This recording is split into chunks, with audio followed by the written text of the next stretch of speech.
what to do. Drop a 1 in the chat if you can hear me. Drop a 1 in the chat if you can see me. And happy Friday's Eve to everybody that's in here. Hopefully y'all are doing well. Hopefully y'all are feeling good on this Thursday. Almost made it through. So it's good to see everybody in the building. Thank you to everyone who stopped by. We got a big show for y'all today. A lot of topics to get into. We've got to talk about the story that's going viral with this woman who got pulled over by a police officer and he lied to her face.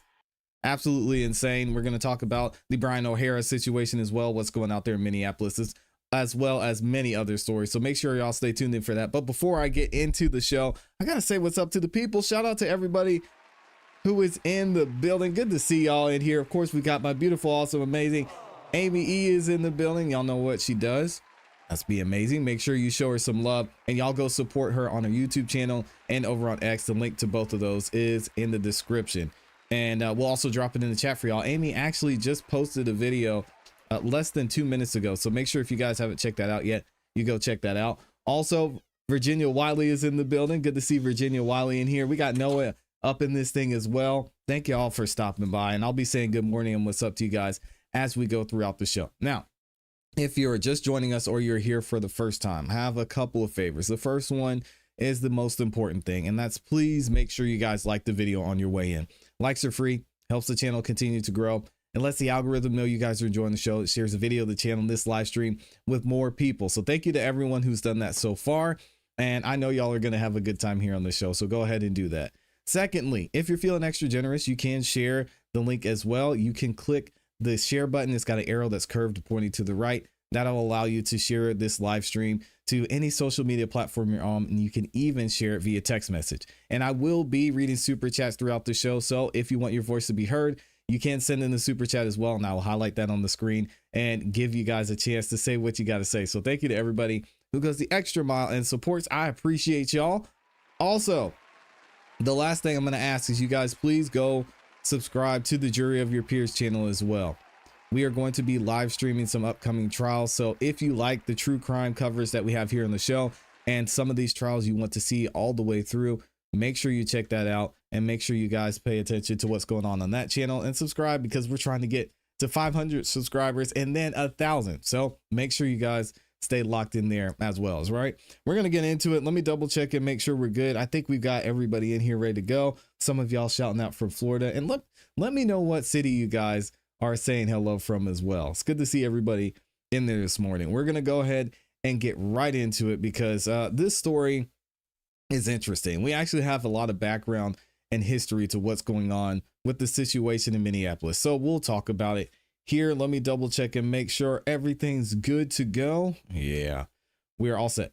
All right, check it out. So when it comes to Brian O'Hara, who was the police chief out there in Minneapolis, this is an interesting situation for many reasons. There's a lot of backstory when it comes to the reason behind what's happening with Brian O'Hara and why he resigned. We saw the absolute terrible mishandling of what was going down in Minneapolis with ICE being in Minneapolis, trying to take over and help with the situation that they had with a lot of criminals who were in the country illegally being able and being allowed to be in Minneapolis. And we saw so much pushback from the governor, so much pushback from the mayor, and even some pushback from Brian O'Hara, who was involved there. Now we're finding out that this man is resigning, and it might not be for the reason that you think. So check this out. You see this picture, someone was able to get of Brian O'Hara moving out after he resigned, and it says, now former Minneapolis Police Chief Brian O'Hara was spotted moving out of his condo on yesterday morning. Looks like he was in a hurry to get out, the tipster said. Yeah, probably didn't want a lot of publicity going to that as well. Now, we're going to check out this video from the local news and find out exactly what's going on in this situation and who's going to replace him moving forward, which is going to be key in this conversation. Check this out. Breaking news at 10, Brian O'Hara is out as Minneapolis Police Chief. In just the last 2 hours, Mayor Jacob Fry announcing he accepted O'Hara's resignation today after allegations he interfered with an investigation into his conduct. Good evening. Thanks for joining us. I'm Kevin Holmes. And I'm Julie Nelson. Mayor Fry called O'Hara's actions a breach of trust. The mayor held a press conference about 2 hours ago. Let's get right to Raya Katene live at City Hall with what he had to say. Raya? Well, this is really all surrounding a 14-page report, which I have read through tonight, involving a now year-long investigation into Minneapolis Police Chief Brian O'Hara and allegations of sexual relations involving himself and at least one other city employee. But Mayor Jacob Frey says that is not why O'Hara decided to step down today. The mayor says that he accepted O'Hara's resignation because of a report concluding that O'Hara interfered with that initial investigation, not because of the sexual allegations themselves. The report, which was conducted by an outside law firm, says there's not enough evidence to show that O'Hara did engage in sexual relations with an employee. But what it does say is that they are stating that he intentionally deleted personal contact information for a city employee from his city-issued phone, and that he shared information from the investigation with another city employee even after he was instructed not to. And those are breaches of trust, the mayor says, that he will not tolerate. So Mayor Frey says his office received this report early this morning, and by 4 o'clock this afternoon, the mayor's office says that they had informed Chief O'Hara that he would be disciplined, possibly including getting fired. And that's when the mayor says he chose to accept O'Hara's resignation. Wow. So there's a situation there. What's going down? Not surprising that these officials are doing what they do in their office, as we talked about in another video, in their chambers even, because we see this happen all too often. I hope it was worth his career. And even with this investigation, with him resigning, it's not a great look because, as many of you may know, he is married. So I don't know how that plays into the situation as well. All right. So the chief resigned. And of course, we're going to hear from Mayor Jacob Frey on this and see what he has to say about the situation, because he wrote an entire response and a whole letter about this man resigning and what was going on behind the scenes. So this is actually a written reprimand to Chief Brian O'Hara from Jacob Frey, which is hilarious. This letter is to inform you that I have decided to take the following disciplinary action: written reprimand. Oh no, that's terrible. The reason for this written reprimand is that your conduct, as substantiated by a neutral investigation, constitutes serious misconduct as described below. An investigation into your behavior substantiates that you interfered with the prior investigation. Basically, he lied and tried to cover up evidence. The prior investigation included allegations that you engaged in certain adult activities with a city employee. The original investigation. The current investigation substantiated that you interfered with the original investigation by knowingly and intentionally deleting a contact card for an employee from your city issued cell phone during the original investigation in an attempt to shield the evidence to your connection to the city employee from the investigators. And then the second thing was he disregarded explicit instructions not to discuss any aspects of the original investigation with anyone by disclosing to another city employee that your city issued phone had been taken from you for the investigation. That second one seems kind of petty. The first one, obviously, destroying evidence could be a big deal. Although the investigators have concluded that the underlying allegations from the original investigation remain not substantiated, your interference with the investigation risks the integrity of the investigation and constitutes a significant breach of trust. MPD is working diligently to reestablish trust with the community, and the MPD police chief, or chief of police, is held to a high standard. Well, what standard do we hold the mayor to? Because the way that the situation with what was going on with ICE was handled there was absolutely atrocious, and they stood 10 toes down. And I feel like in some ways, Brian O'Hara is taking the fall for that. As chief of police of this department, trust matters immensely. It is not secondary to the job. It is the job. Your behavior, as substantiated by the investigation, demonstrates poor judgment and is inconsistent with the level of integrity that your role requires, and has made it extraordinarily difficult for you to continue effectively in your role. Your behavior, as substantiated by the investigation, is unacceptable and merits this disciplinary action. And that is from the mayor out there in Minneapolis. All right, so let's keep it moving forward, because now we're going to try and find out what is going behind the scenes with the person that's replacing him. And there has been an uproar of people who have had an issue with the one who's going to be replacing Brian O'Hara, because the woman that's replacing him has an interesting history as well. So check this out. We have what happened here with his replacement. This is from Alpha News, and they say 14 officers, 14 signed sworn declarations, there it goes, saying new Minneapolis chief committed perjury during the Derek Chauvin case. Yes, Alpha News asked the Minnesota Post Board, whose members are appointed by Governor Tim Walz, why it isn't taking any action against Kate Blackwell. That is going to be Brian O'Hara's replacement for now. And they say, we are wondering why Post has taken no action against someone serving as assistant police chief in Minneapolis and now acting Minneapolis police chief when you were in possession of 14 swore court declarations stating that she committed perjury in Derek Chauvin's murder trial. It said the most high profile case in Minnesota history. And that's what Alpha News said and requested information about. But this gets even deeper because Alpha News was not letting up when it comes to finding out information about this assistant police chief and now the interim, I guess they're calling her police chief, and what happened here. They say this: watch Alpha News reporter Liz Collin confronts Minneapolis Assistant Chief Kate Blackwell after dozens of police officers signed sworn declarations saying they were trained in MRT.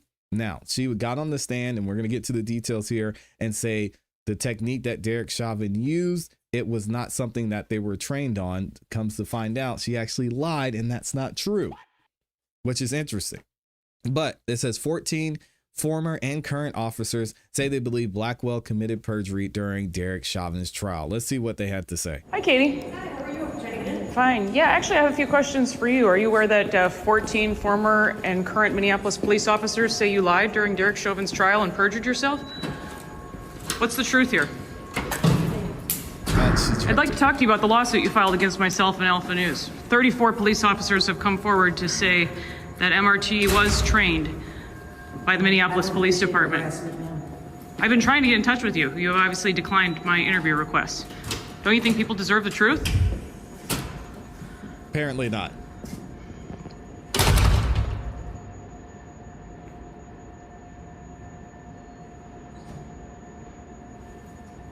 Hi, Katie. Hi, how are you? This is his replacement, by the way. And there's more information about this, so we can give you guys some detail. So this is actually Liz Collin, and she talks about this video we just saw and says this: Assistant Chief Katie Blackwell will now serve as acting Minneapolis police chief. She has been accused of lying under oath by dozens of former and current police officers in sworn court declarations during Derek Chauvin's trial, helping to put all officers involved in George Floyd's death in prison. No members of the Minnesota media have ever asked her about this, except Alpha News. Will they now? The fall of Minneapolis is coming soon, they're saying. And also we have this information as well. New fill-in Minneapolis Police Chief Katie Blackwell is a horrible person, this person says on X. During the Derek Chauvin show trial, she testified that the hold he used wasn't a technique that they trained officers on, but she said, I have no clue what that hold was. That's what she said during the trial. But when Alpha News exposed her lying and showed her training documents, there were no charges from Minneapolis. In fact, they promoted her, and now obviously she's going to be the acting police chief there. She sued them for defamation, and the case was dismissed, as mentioned by Liz there.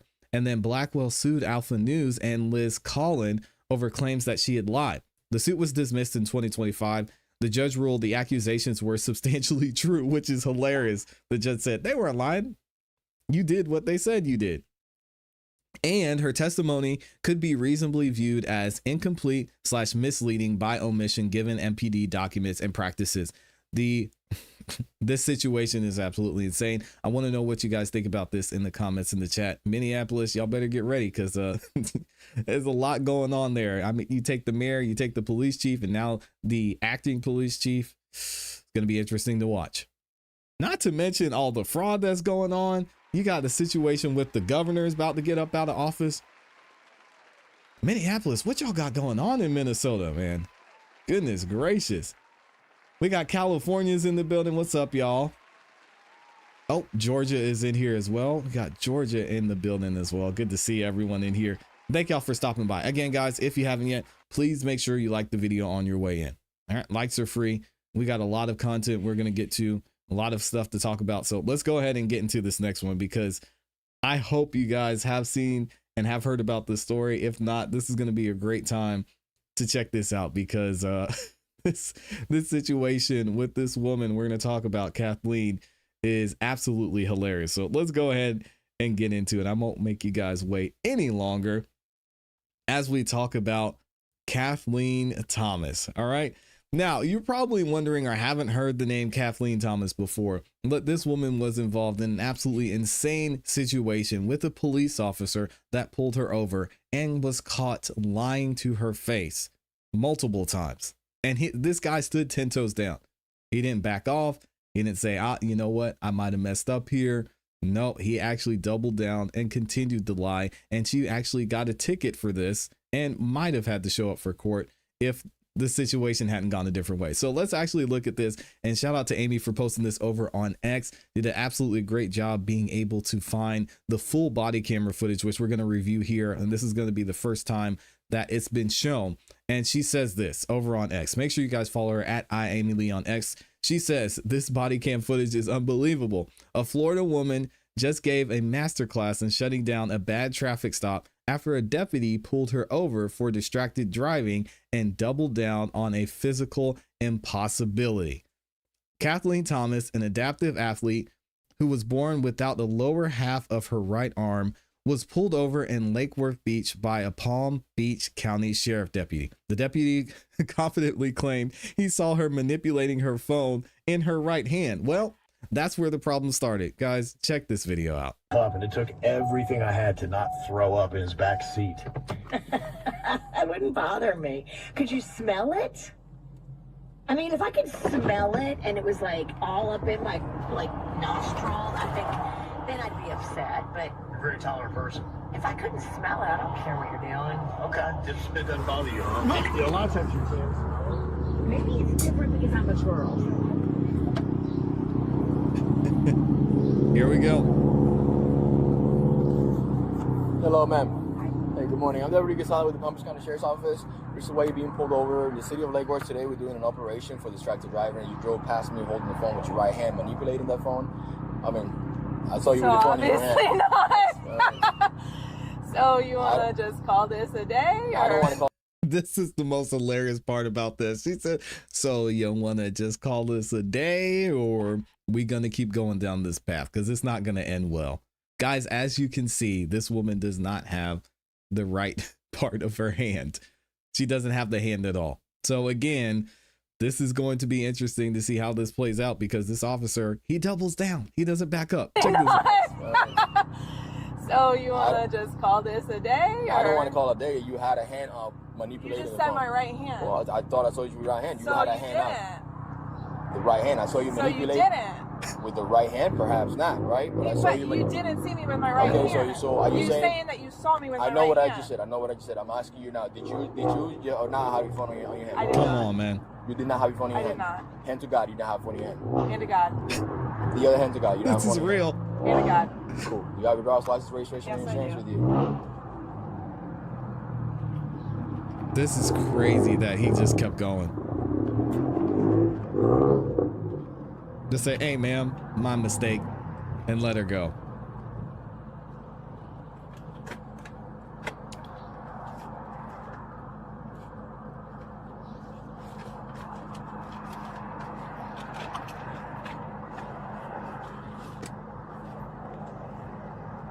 Embarrassing.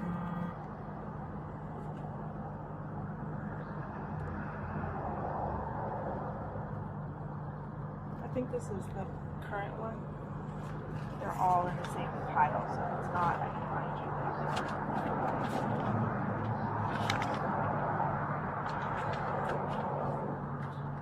you. And you need insurance too? Just to get insurance.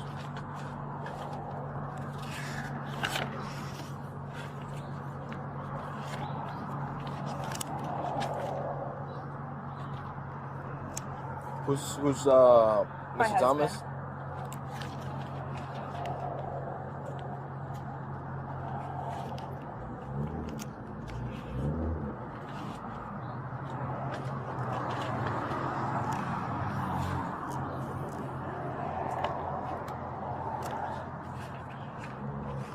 There's a cover page for it. I'm trying to find you the hard for sure.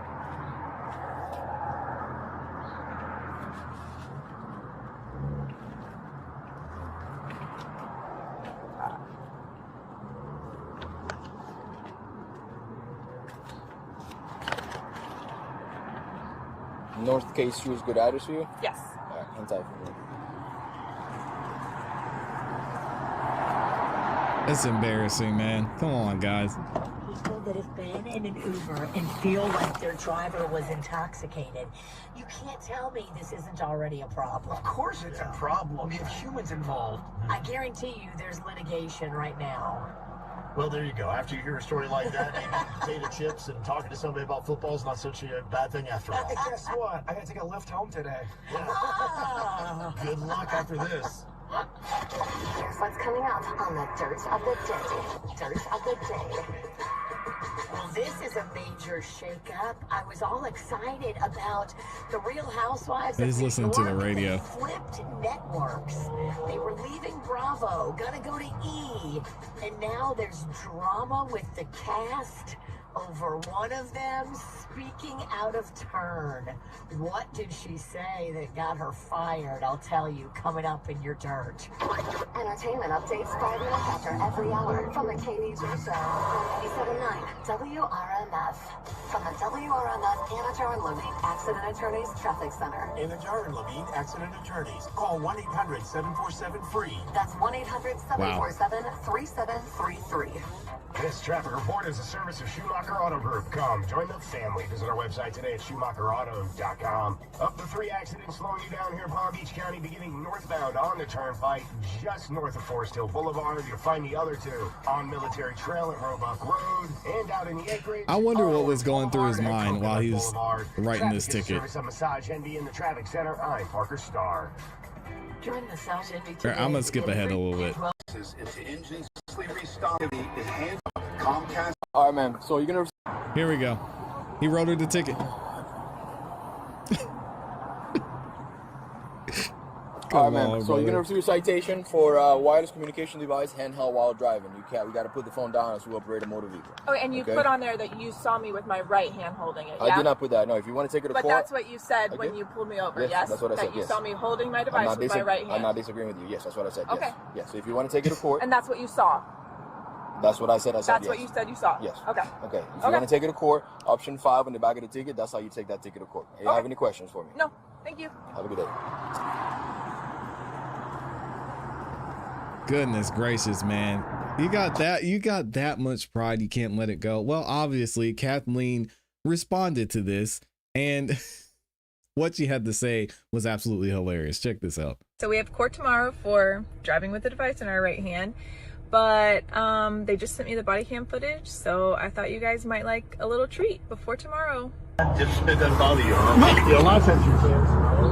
So then she ended up going to court, obviously, and thankfully, before she ended up actually getting in the courtroom, the case was dismissed. Okay, so we had court this morning and dismissed. So apparently it was dismissed over the weekend. Yesterday night when I went and checked the time to make sure that I was going to be there on time, all that jazz, it showed dismissed, but I am not one for taking a chance. So I went ahead and went to court this morning and got a handy dandy paper that says dismissed. And you guys, I cannot make up the reason behind why it was dismissed. It says lack of evidence. Bruh, we knew that already. Okay? Also, side note, you can watch me on CBS mornings this Friday at 7 a.m. So tune in, I guess. And that's going to be hilarious. I'd love to see this interview, because I saw another post on this and about this when it comes to the legal side of what's happening. And I hope that something happens in this case with this officer, because again, I support the police. I love the work that the police do. And in most cases, I don't believe all police officers are like this. But when it comes to the damage control side of things, it's going to be interesting, because the probable cause for this stop was witnessing the driver utilizing/manipulating a cellular device with her right hand. And this is the officer's admission. He stood on it 10 toes down. He said this multiple times, right? And then it says I will note that this is perfectly legal to hold a cell phone in your hand according to the Florida statewide holding policy, provided you are utilizing the device for voice communication, navigation, or emergency services, as long as you are not reading or manipulating or manually typing outside of a school or work zone. To add to that, the officer made it clear that this was something they were doing. What did he say? Oh, we have an operation and we're making sure we're cracking down on people who are manipulating their phones. So that's an issue there as well. Also, there was no secondary probable cause for the stop. Deputies learned that this is probable cause was physically impossible to have witnessed. The stop is now unlawful from this point, and as his probable cause is now out the window with no secondary reason for the stop. Deputy doubles down on the initial stop and issues a citation anyway. Hand to God. That was hilarious. Subject elects to challenge the citation in court. Subject receives body cam footage and posted it online, receiving over 30 million views in 24 hours. The citation is dismissed before court proceedings for a reason of lack of evidence, basically meaning a lack of a right hand, which is crazy in this case.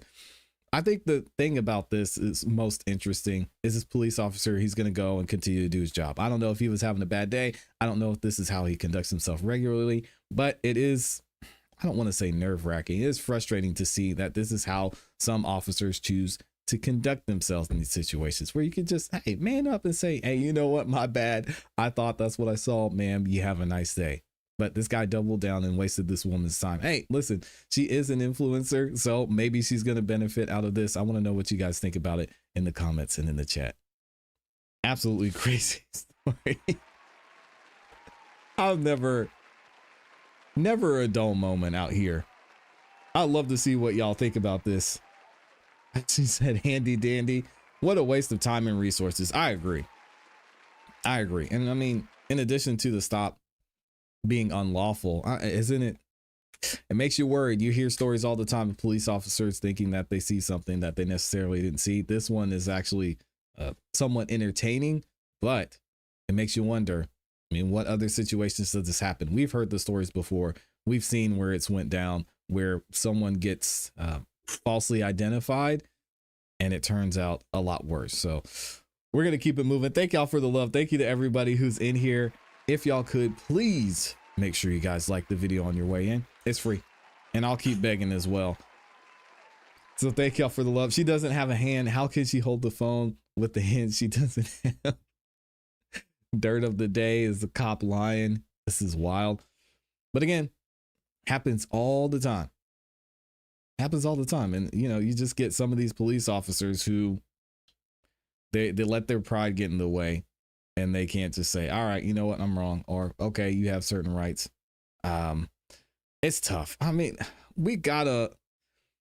I think you got to look at both sides. And in this case, I'm not giving the officer an excuse, but just having a conversation about officers in general. I mean, we don't see all the stuff that they deal with. I can't imagine being a police officer because I know they deal with some of the worst and the most crazy out of pocket stuff that we could even imagine or probably couldn't imagine. So either way, it's an interesting case. All right, let's go ahead and get into this next one. This is going to be an interesting topic because in these cases, especially with government officials abusing their power, abusing their access, this is going to be one of the cases that this man, he could have gotten away with it too. But the fact that the CIA agent went about it this way, we're going to get into it. All right, I won't keep speaking in riddles. We'll talk about it. A CIA agent, yes, a CIA officer has been caught stealing millions of dollars in gold bars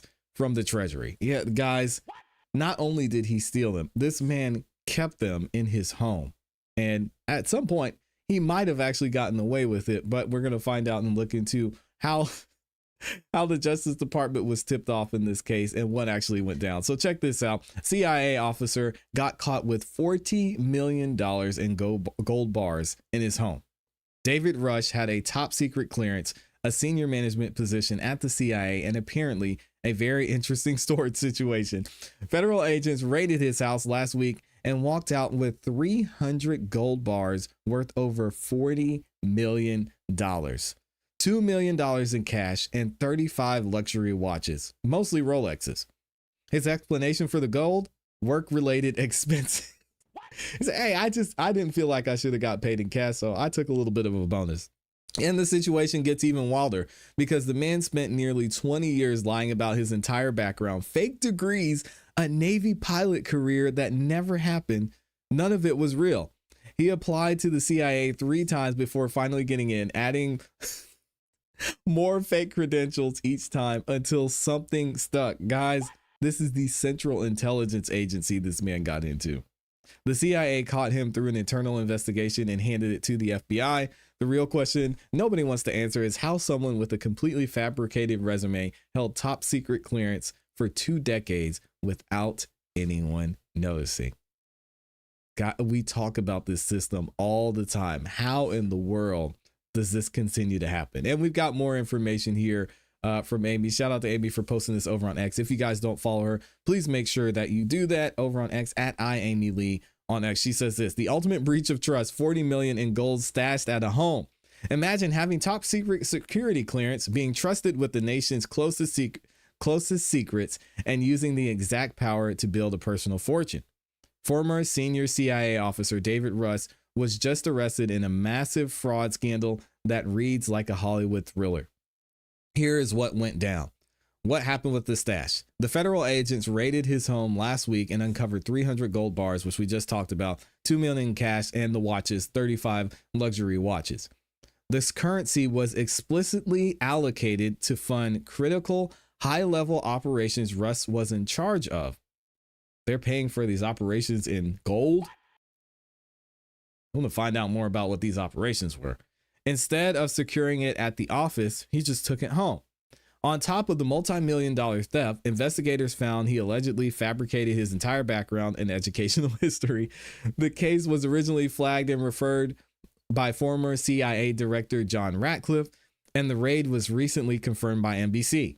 When you operate in the shadows, accountability always catches up.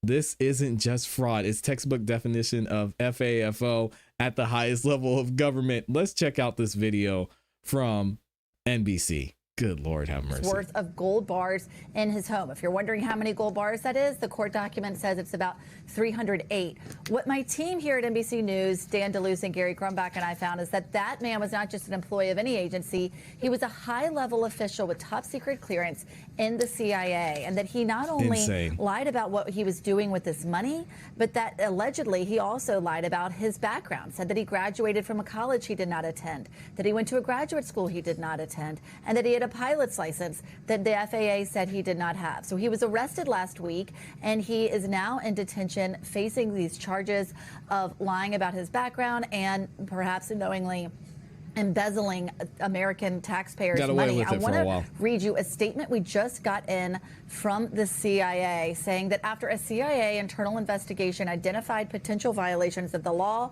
CIA Director John Ratcliffe referred the information to the FBI for a law enforcement investigation. The FBI is working closely with our partners at the CIA and the Department of Justice as we continue to investigate this matter fully. So, Hallie, we will be staying on this, but what this looks like is that this was someone who was given currency. He was even paid in cash and watches that he said needed to be used in order to pay for operations that he was in charge of.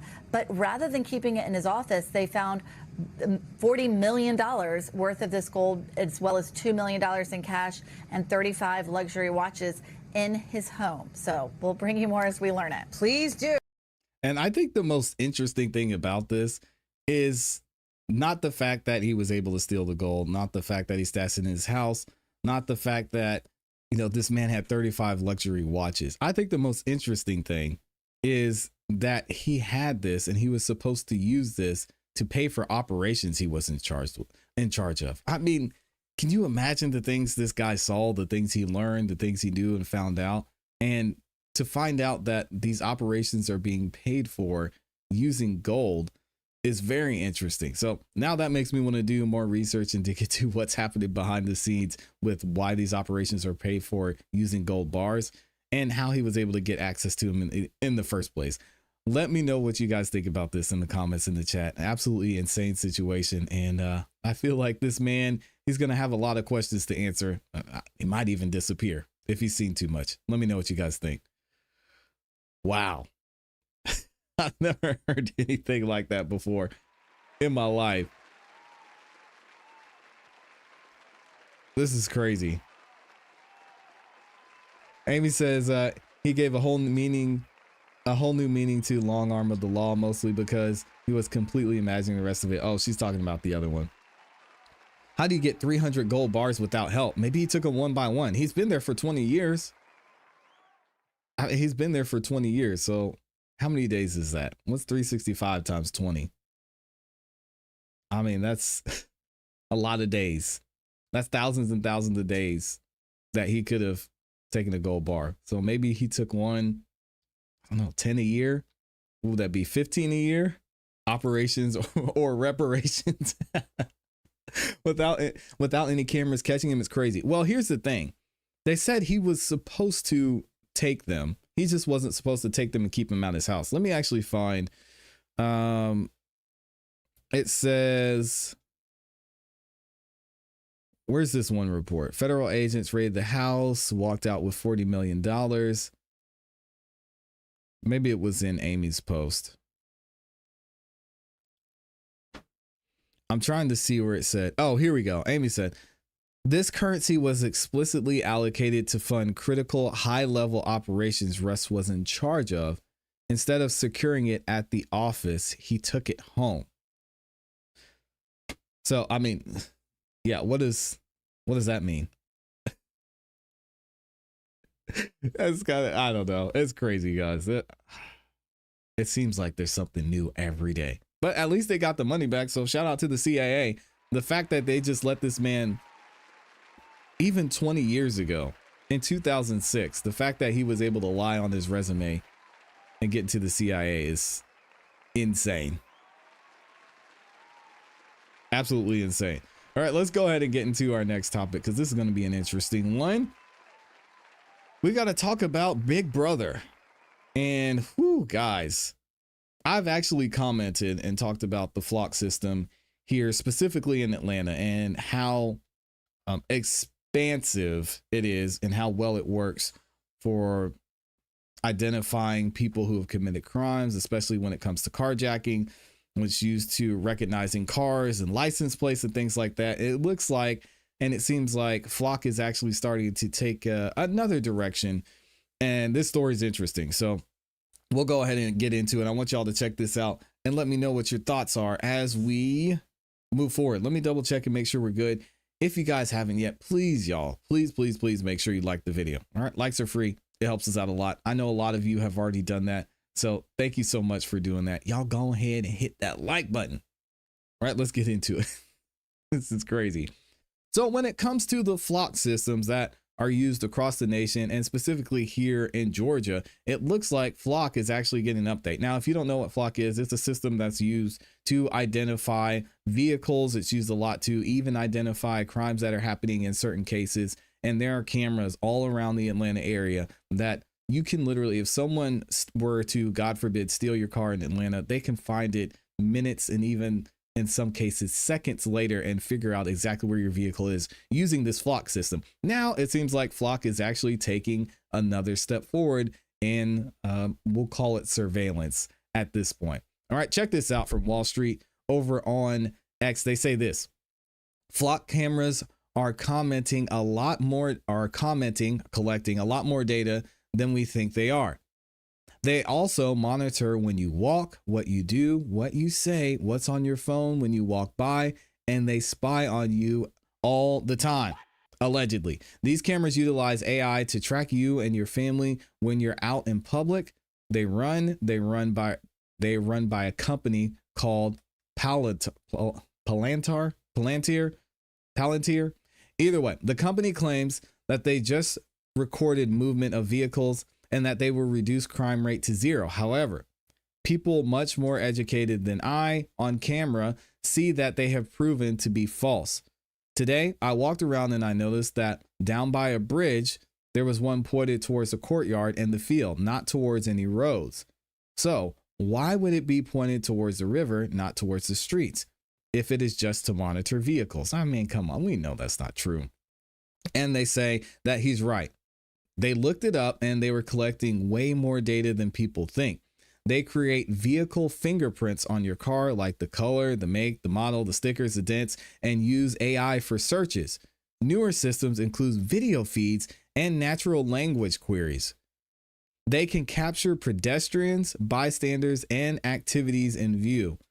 They are also using this data for predictive policing. Guys, if you haven't seen Minority Report, it's one of my favorite movies of all time. Please go check that out and watch this, because this is kind of exactly what we're talking about pre-crime when it comes to predictive policing. If you see someone there and have a certain type of behavior, you think something's going to happen, then you will go and have a conversation with them. Some cases even arrest. If y'all haven't watched Minority Report, check. It's a great movie. Either way, you can be profiled before you do anything wrong. Flock is not owned or operated by Palantir. Flock says they do not share data with Palantir. However, Peter Thiel's founder and fund investment in Flock and Flock's data can integrate with platforms like Palantir for law enforcement analytics. Thiel co-founded Palantir, which does predictive policing and data fusion. Predictive policing is a thing y'all look into. It's very interesting. So I think there is a very clearly more to this. Flock cameras are the surveillance state being put up on America. Now, we talked about the data centers, and a lot of people are saying, you guys think these data centers are just for cloud storage and just for managing these giant tech companies? No, a lot of people believe, call it a conspiracy theory, that the reason these data centers are going up is because they're actually using them to collect information that we just talked about here. So check out this video. And it's come to my attention that there are several Flock cameras installed around our town. My resources count over 30 of them, and I have graphics showing where they are. I'd like to be passed around to the guests here tonight so they can see where these cameras are. These cameras utilize AI to track you and your family when you're out in public. They run by a company, Palantir. This company claims that they just record movement of vehicles and they will reduce the crime rate to zero. However, people much more educated than I on these cameras have proven this to be false when speaking to their city councils. They do not monitor where you drive, but they also monitor where you walk, what you do, what you say, what's on your phone when you walk by, and they spy on you all the time. Today I walked around and I noticed the one down by the bridge was pointed towards the courtyard and the field, not towards any roads. So why would it be pointed towards the river, not towards the streets, if it's just to monitor vehicles? Also, in order to bring the crime rate down to zero, they would need to be able to predict crime before it happens. And I think that that is a slippery slope. Some cities are discussing adding this AI to police body cameras, which would be constantly monitored by an AI, which would make a judgment call about releasing drones, also controlled by this AI. Again, I see as a very slippery slope, along with the military drones that we've seen used over in Iran and in Ukraine. That is not my biggest problem with these, though. The owner of Palantir, Peter Thiel, is a man mentioned in the Epstein files over 2,200 times, making him the fourth most mentioned individual in the files. He accepted $40 million that we know about from Epstein. The victims of Epstein and Ghislaine Maxwell were human sex trafficked, reported almost all members consisting of high-profile and ultra-wealthy individuals, and they witnessed murders, ritual sacrifice, and cannibalism of infants, that being the consumption of human flesh and blood. They used code words for their victims, like pizza, jerky, and grape soda. I have a hard time believing that any human being could do something so evil. This is something that I would be told in a story about vampires. And I don't know about you, but I think that vampires are meant for campfires. They are supposed to be a mythological being, and they're not supposed to be real, and definitely should not be in charge of the security and safety of our city. I believe that any decent person would say no to giving up their safety and security to someone with such little value of a human life, let alone a potential ultra-wealthy pedophilic vampire in the Epstein files. Interesting. So the gazebo's right here, right? So I'm trying to capture this area where we have people hanging out. So they're showing more information about what these cameras are capturing. Now, let's move forward and actually get into this drone conversation, because we're hearing more information about what's happening with these drones, how they're going to be used, and how Flock is going to transition into utilizing that more in when it comes to predictive crime or preemptive crime. And they're also calling it predictive policing, which again, if you haven't done research on that, you need to look into it. So check this out. This person posted this over on X and says, "This is truly dystopian. Flock safety coming to a city near you." Wish this was fake, but Flock Safety now has drones flying in the sky. Flock's drones can hit up to 60 miles per hour and can read a license plate from up to 2,000 feet away. Flock also says that the camera can be overhead within 90 seconds of one 911 call. This isn't just a few towns testing it out either. Flock is aiming for 100 drones in cities by the end of 2026, with drones already deployed in California, Washington, and Michigan at least. But a February class action lawsuit says out-of-state agencies searched Flock's San Francisco cameras 1.6 million times in 7 months. One county also found over 300,000 unauthorized searches too. And here's something I haven't seen people talk about. Flock also sells a tool called Nova that pulls license plates, drone footage, jail records, and public records into one Google-style search. And apparently the Nova codebase had a dark data category with fields for social security numbers, credit cards, and crypto wallets, although Flock denies these claims. Flock already has over 80,000 cameras across 5,000 communities in 49 states. And the drones are the next layer. If you want to know more about what companies are doing with mass surveillance, you can use the Conscious app to get full reports to see what any company is doing behind the scenes. The more people who see what companies are doing, the harder it gets for them to release things like this quietly. It's interesting. Again, guys, I want to know what your thoughts are on this. I think this was inevitable. All the information we're seeing, all the rise of the tech companies, so much data being collected so easily and willingly just by us using these. It was only a matter of time. So let me know what you guys think about this in the comments in the chat. It's getting spooky. It's getting spooky out here, y'all. We've got over 3,000 of you in the building. If y'all could like the video. All right, those likes are looking super low. If y'all could, it takes less than a second to do. I beg for likes because it's free. I know y'all can do it. I know you guys can do it. Go ahead.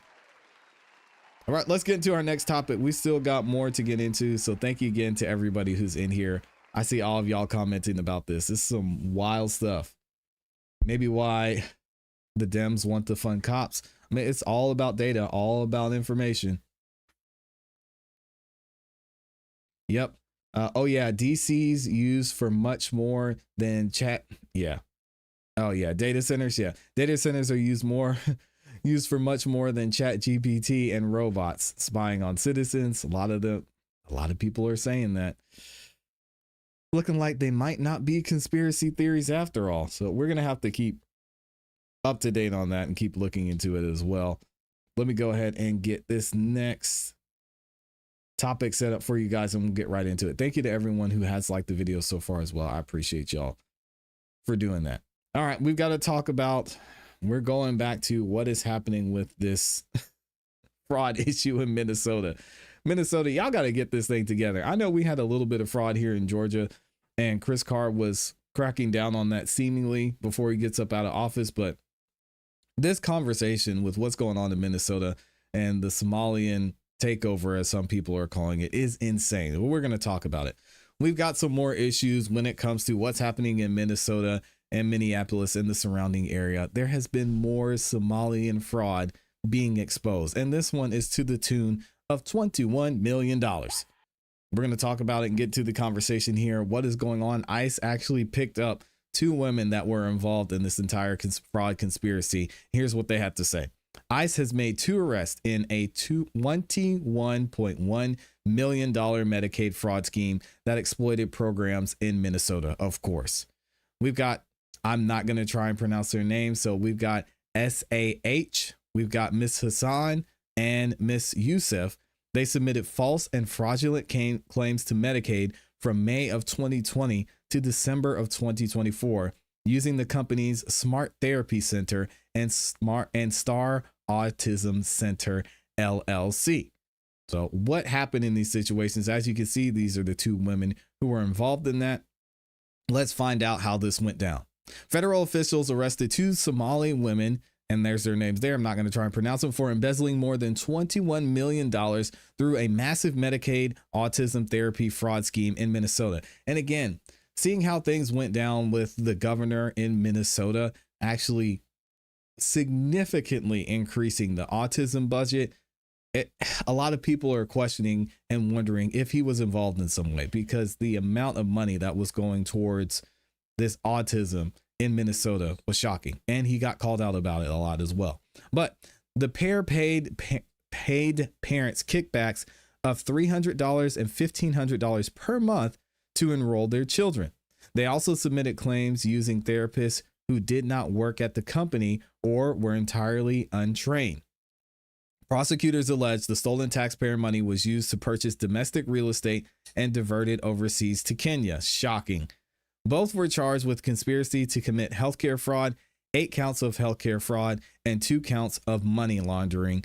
The arrests were a part of a coordinated 15-defendant federal takedown targeting over $90 million in healthcare fraud across Minnesota.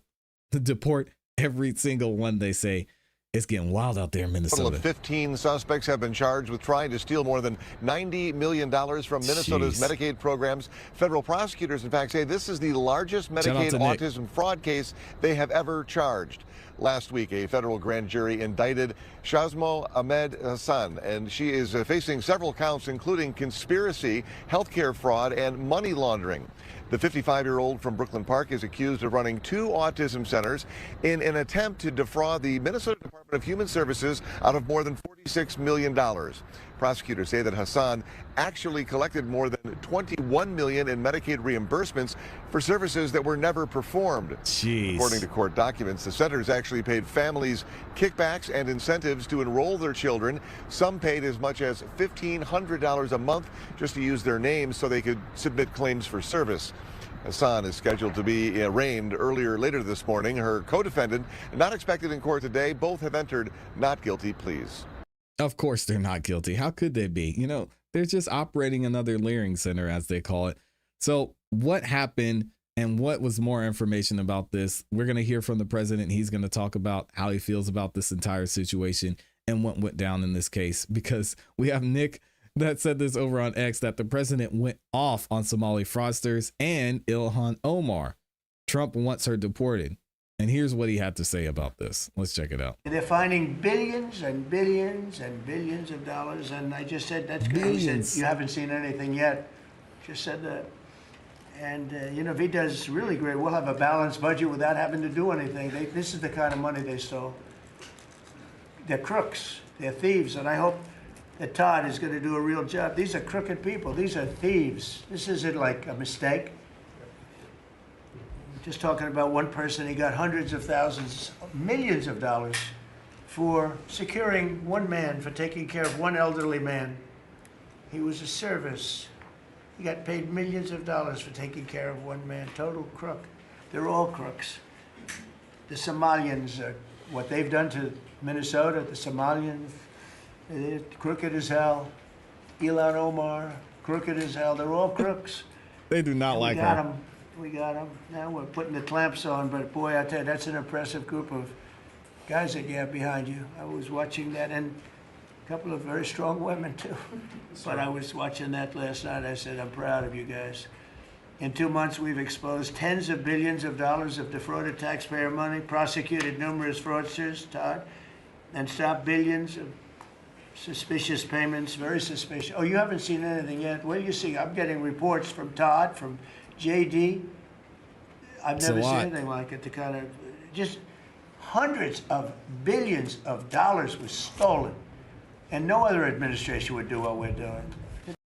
Yeah, and it gets even worse because now officials in Minnesota are complaining about this, saying, "Oh, well, the president, we're glad that you're doing this, but you're not playing by the rules." Check this out. I can't believe this is happening. More fraud fallout today in Minnesota. A Minnesota woman pleaded not guilty today to leading a $42 million scheme to steal money from a local autism program. We caught up with Shamso Hassan as she left federal court today in Minneapolis. She is one of 15 people the feds indicted last week in Minneapolis. As Esme Murphy reports, just hours later, Minnesota's fraud crisis was front and center in Washington. And guys, the money's not coming back. It's already gone. We heard it got sent to Kenya. How are they going to get it back? They're not. Just last week, the Department of Justice, under Assistant Attorney General McDonald's leadership, indicted 15 fraudsters in Minnesota. In a fraud roundtable, J.D. Vance and anti-fraud administrators hailed the Minnesota indictments as a sign the Trump administration is rooting out fraud. The vice president brought up another Minnesota case where a fraudster claimed to be caring for an elderly man. He submitted his final reimbursement for services he never provided for a man he never cared for. Jeez. And that man lived his final moments on this earth neglected while a fraudster got rich by providing services that he never actually provided. Trump aide Stephen Miller called out Minnesota's Somali population. We became a society, as we've seen with the Somali refugee problem in Minnesota, where you have a large number of people that are not following the honor system. They're not playing by the rules. But Democrats, including Minnesota Attorney General Keith Ellison, are accusing the fraud task force of not playing by the rules. A joint letter signed by 24 Democratic attorneys general, including Ellison, says there would be no shows at this meeting because they were all invited late Friday with a next day RSVP. The Democrats say the Republican attorneys general were invited days earlier. In attendance were 15 Republican attorneys general representatives and some Democratic staffers, including one sent by Minnesota AG Keith Ellison. Esme Murphy, WCCO News. Yeah, and President Keith Ellison was speaking out a lot during what was happening with ICE and the entire ICE situation there in Minneapolis as well. Was heavily involved with that, and even allegedly involved with what was going on with Don Lemon, but we won't get into that too much. Donald Trump created the White House Fraud Task Force in March after repeatedly calling out Minnesota for its fraud problems. All right, guys, let me know what you think about this in the comments in the chat. Looks like Minnesota got a lot of explaining to do, and it's happening across the nation, just not in Minnesota as well. And I think as people are seeing this, they're going to be thinking of other ways that they can scam the government because, I mean, look how long it took them to catch up to some of this. Interesting times. Let me know what you guys think. All right. Shout out to the gang. Appreciate y'all showing so much love in here. I have one more thing I wanted to get to. We have one more topic. I think we'll get into this here in a second, and I'll let y'all get up out of here. But thank you to everyone who's in the building. I appreciate y'all showing love and liking the video. I want to see. Let me double check and see what y'all had to say about this topic. POTUS most transparent than any other. Shout out to the President of the United States, 4547. No, he sleeps in the Ovals meeting and basically everywhere. What are y'all saying? Oh, y'all are showing love to the Don. Yeah, shout out to Donald Trump. That's the man right there. President Donald Trump, I should say. He does babble billions and billions. The president is a walking meme, that's for sure. But hey, we're here for it. I can't be mad at it. Shout out to the President of the United States. Let me see what else y'all are saying. Okay, it looks like everybody's good.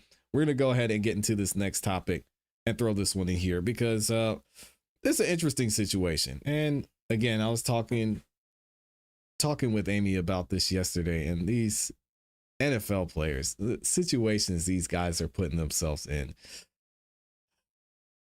it's just, it doesn't make any sense to me. And I actually thought I had a picture of this gentleman. Shout out to Josh Jacobs. We're going to talk about him here in a second, but I don't believe I do. So here, we'll put Ben Crump up there just for fun and get into this one. So we have yet another NFL player, and a star NFL player in this case, who is facing some charges. We talked about Antonio Brown, the situation he had, absolutely insane, but it's Antonio Brown. Now we're going to get into an interesting one with Josh Jacobs, running back for the Green Bay Packers, who had a situation with his girlfriend. Allegedly, we're going to hear from his girlfriend, and he is facing 5 charges. Now, the interesting thing about this is the district attorney's office is still undecided on what they're going to do with the charges and if they're going to move forward. We'll get into the story here. Packers running back Josh Jacobs was just booked for 5 charges, including strangling his girlfriend. All right. Now, thankfully, she's alive and apparently okay, but we're going to hear from her in a second. He faces multiple years in prison as a result of this. So let's see what the statement was, because we have a statement now from Josh Jacobs and his team, and we're going to find out what they're looking at doing moving forward. And as we know, there are always two sides to the story. They say this. A new statement from Josh Jacobs' lawyers. They say, "We are extremely pleased that Josh has been released from custody and that no criminal charges have been filed against him yet." So he's being released, no charges yet. As I said, there's two sides to every story. There's a reason. If they had more information about this that pointed to him doing what they said doing what he was accused of, he wouldn't be out. But either way, they say, as we previously stated, we encourage everyone to keep an open mind while the matter is fully reviewed. We remain confident that once all of the evidence is gathered and evaluated, it will confirm that no charges should be brought against Josh in the future. Guys, it stinks. It's tough for the women out here, because you hear stories like this, and especially if you know the person we're about to talk about next, Josh Jacobs' alleged girlfriend, we've seen a lot of situations where it's just hard to believe the people who are accusing guys of these things. Specifically in this case, a lot of times you'll see someone, they start a situation and then it gets finished and they don't like the way that it ended, or there wasn't even a situation at all. So, we preach on this channel innocent until proven guilty. And in this case, it's no different.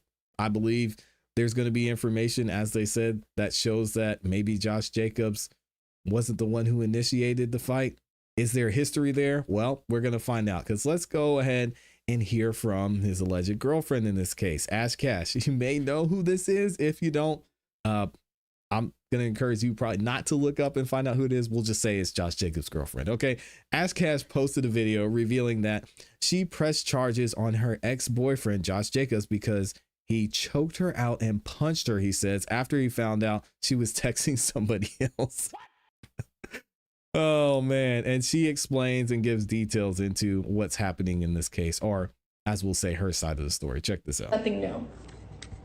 So if a grown-ass woman is telling a man that I don't want to do business with you, I don't want to, first of all, why would I link up with a complete stranger? I'm not one of those YouTubers, Instagram people that link up with strangers and kick it with them. I don't even know y'all.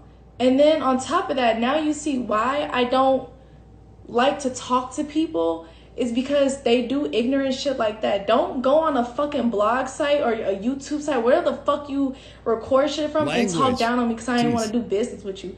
Bitch, you came to me. I don't have to do any business with anyone. Like, that's so ignorant and rude how people try to downplay you because you say you don't like talking to others. Yes, there's a reason why. I get harassed by grown men all the time, and now you are one of those grown-ass men that go on the internet to harass me because I wasn't even mean. That's the crazy part. I didn't say nothing bad to this man. I didn't say nothing rude, obnoxious. I didn't say anything. I didn't downplay him or nothing. All I said was, I don't want to do business with you. Or I don't like talking to people. Why the fuck would I go and be interviewed on somebody else's, what the fuck is it called? Switch, whatever it is, when I don't even go on my own social media to talk about my life? Why would I go on somebody else's Yeah, as you can hear, it's listen, I'm not going to say much about Ash Cash, but we'll go ahead and get into this article about Josh Jacobs' release, because I think this is important to the entire story, and it gives more insight into potentially what evidence is already there. So we have this from ABC News 5. They say Packers Josh Jacob released from jail as prosecutors weigh filing charges. So they're trying to decide which way they're going to go. Green Bay Packers running back Josh Jacobs was released from a Wisconsin jail on Wednesday while authorities further investigate allegations of domestic abuse.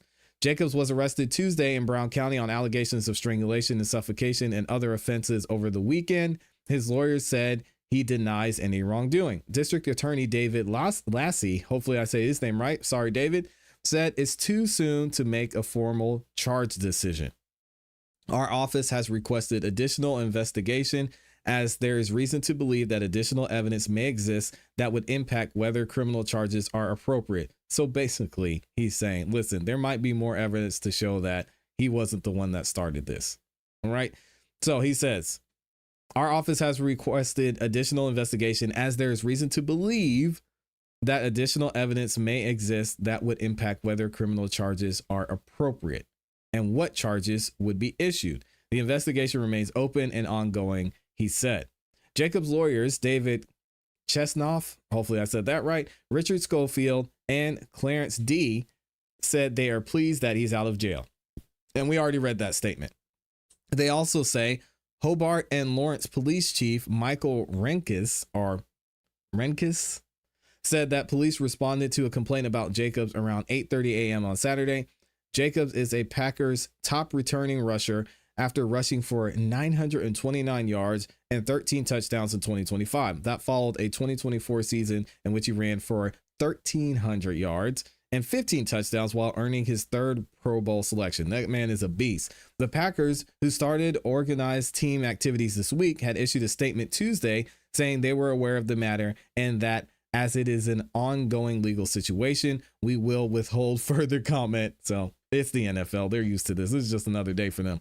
I know there's going to be a lot of question about Josh. Packers coach Matt LaFleur said before the Packers practice on Wednesday. I'm going to stick with the statement that we put out as an organization and just let the process play out. LaFleur says and declined to comment on the reaction to the arrest, how he addressed the matter with the team, and whether the Packers had communicated at all with Jacobs over the past few days. He also was asked about whether he has to prepare for the possibility the Packers might have to play part of the season without Jacobs. I don't think that's going to happen. We saw what happened with Stephon Diggs. I think a lot's going to happen between now and then, LaFleur says. The Packers canceled a scheduled post-practice availability for reporters with players on Wednesday. Jacobs is 28, has rushed for 7,803 yards and 74 touchdowns in his 7-year career, which included 5 seasons with the Raiders. He earned All-Pro honors and had NFL leading 1,653 yards rushing with Las Vegas in 2022. The only active player with more career touchdowns are the Baltimore Ravens' Derrick Henry with 122 and Buffalo's Josh Allen with 79. Green Bay lacks proven running backs aside from Jacobs. The Packers' scoring lead rusher last season was Emmanuel Wilson, who has since signed with the Seattle Seahawks. The Packers didn't draft any running backs this year, and I'm sure they weren't expecting Josh Jacobs to get in this situation. Green Bay's second leading returning rusher is quarterback Jordan Love, who rushed for 199 yards last season. Okay, now we're just getting into the football side of things. Let's keep it moving. They say, I think he's done everything he can do in his power to put him in the best possible position, LaFleur says of Lloyd. He's just going to have to go out there and prove it. Other running backs on Green Bay's roster include Damian Martinez, Pierre Strong, a rookie undrafted free agent Jaden Nixon. All right, so we're going to rate on reports from this, and I'll give you guys an update. Let me know what you think. Who do you believe? Whose side are you taking? Are you taking this man's side, or are you going to take Ash Cass's side and believe that she's the victim here? She's the one. She had to press charges against him. She had to file the charges to protect herself. I want to know what y'all think in the comments in the chat. Thank y'all again for the love. Appreciate everybody who's in here showing support with all the craziness. A lot going on. Yeah. Shout out to Pops. He put it the right way. He said, guys, quit finding bag chasers. Yeah, don't find a bag chaser. Be a bag chaser. Shout out to Anton Daniels. Shout out to my guy. These bag chasing women are just as guilty as these athletes' dating decisions. Oh my gosh. OMG. Just watch her actions and the way she talks. Keep playing with her hair, trying to show. Yeah. Listen, they don't want to hear that, Pops, but you're giving wisdom. And it keeps happening over and over and over. We saw Stephon Diggs. He got to play in the Super Bowl, thankfully. Well, I mean, as a Patriot fan, I don't know if I would call it playing. That was a tough one. Either way, we won't talk about football on the show. Y'all make sure, if you haven't yet, like the video on your way out, subscribe, hit the notification bell so you don't miss any time that we go live or drop a new video. We'll be back tomorrow to wrap up this week and end the week on a strong note. Thank y'all. Like the video on your way out. Hope you have a great rest of your day. And as always, you know what to do. Keep growing, keep pushing, keep it classy. We go. Peace.